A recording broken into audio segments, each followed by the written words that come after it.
très heureux de vous retrouver une fois de plus sur Gourmandise TV avec aujourd'hui une envie de rendre modestement un petit hommage à Auguste Escoffier, le roi de la cuisine française. En 1903, il fait paraître un sacré livre, 5000 recettes, ce qui jette définitivement les bases de la cuisine française telle que nous la connaissons actuellement et qui la fera certainement connaître à travers le monde. Parmi toutes ces recettes, le poulet sauté à la bourguignonne, c'est ce que je vous propose de réaliser aujourd'hui. Voici tout de suite d'ailleurs, et je vous propose de les noter, les ingrédients.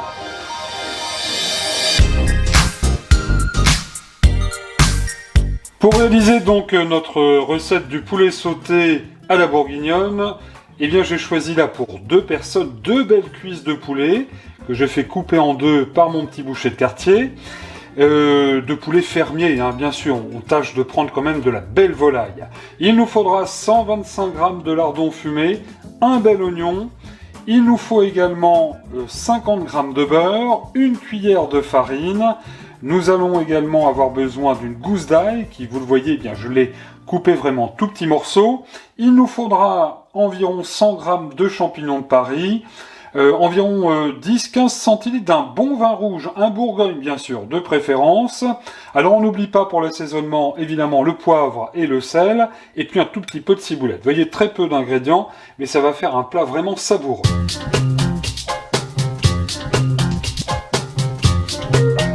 Première étape de la recette, dans une très belle noix de beurre, nous allons faire revenir les lardons, les oignons. Alors vous remarquerez, je vous le disais déjà tout à l'heure, que j'ai laissé les couennes avec les lardons parce que ça va apporter vraiment très bon goût à ma recette. Et nous allons donc dans cette sauteuse bien chaude incorporer également aussitôt les champignons que j'ai au préalable brossés. Et puis pour les plus gros, donc je les ai fendus en 4. Alors on va bien remuer l'ensemble. On va sans plus tarder donner un petit tour de poivre du moulin.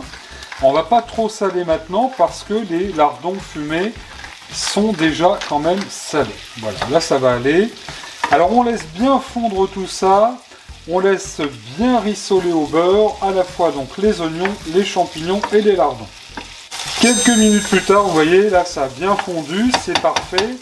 On va tout de suite, avec l'écumoire, débarrasser la sauteuse et on va réserver les champignons, les lardons et les oignons.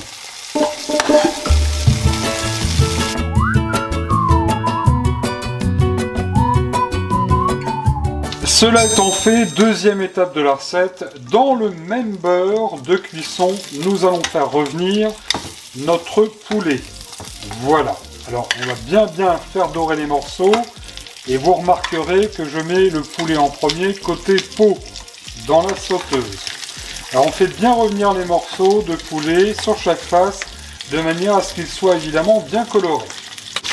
Voilà, là pour la première face c'est pas mal, vous voyez, c'est bien doré. On va retourner nos morceaux de poulet et je vous invite d'ores et déjà à préchauffer votre four à 180 degrés. Je répète, 180 degrés.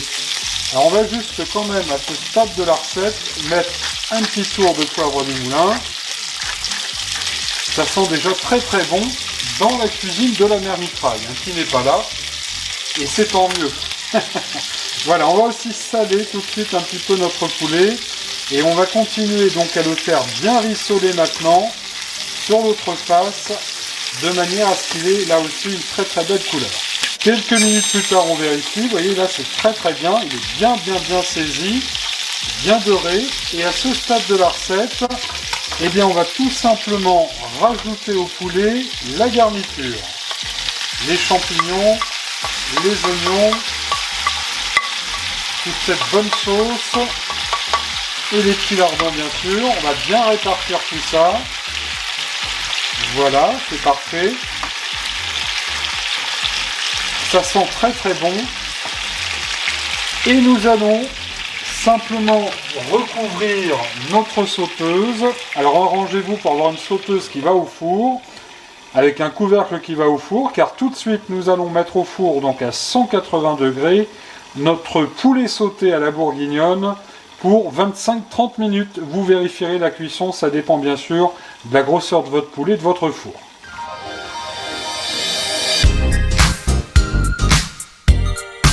Je viens tout de suite de sortir du four la sauteuse avec notre poulet, regardez. Écoutez, ça s'annonce pas mal, hein, ça sent vraiment très très bon, ça a une belle allure.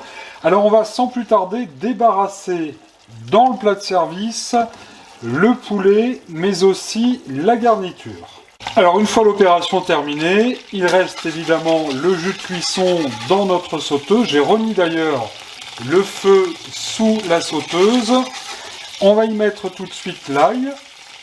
Voilà.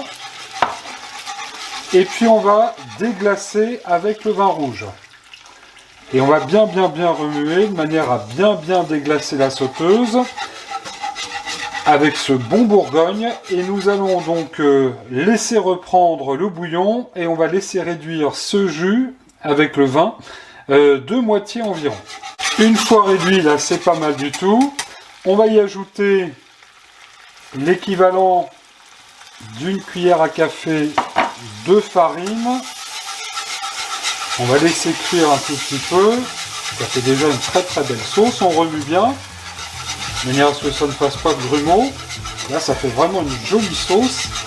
Il ne reste plus après qu'à venir napper notre poulet avec cette fameuse sauce bourguignonne. Regardez comme elle est belle, bien brillante. Et je peux vous dire qu'elle a beaucoup de goût. Alors on est quand même généreux comme à l'époque, alors on va en remettre comme ça un petit peu. Et voilà notre fameux poulet sauté qui est prêt à sauter sur la table de la mère mitraille. Ça c'est vrai ça. La petite touche finale, un petit peu de ciboulette et on passe à table.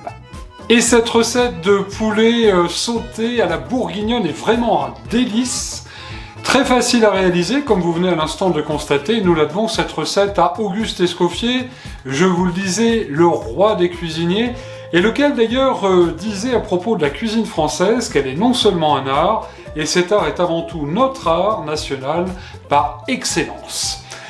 À propos d'excellence, son excellence la mère mitraille n'est toujours pas venue aujourd'hui, ce sera peut-être pour la prochaine fois. Et la prochaine fois, je vous proposerai donc une nouvelle fois, je l'espère, une excellente recette à faire chez vous à la maison. Merci de votre fidélité à la chaîne de Toutes les Gourmandises. On a grand plaisir à se retrouver dans quelques jours. À bientôt et en attendant, bien sûr, bon régal.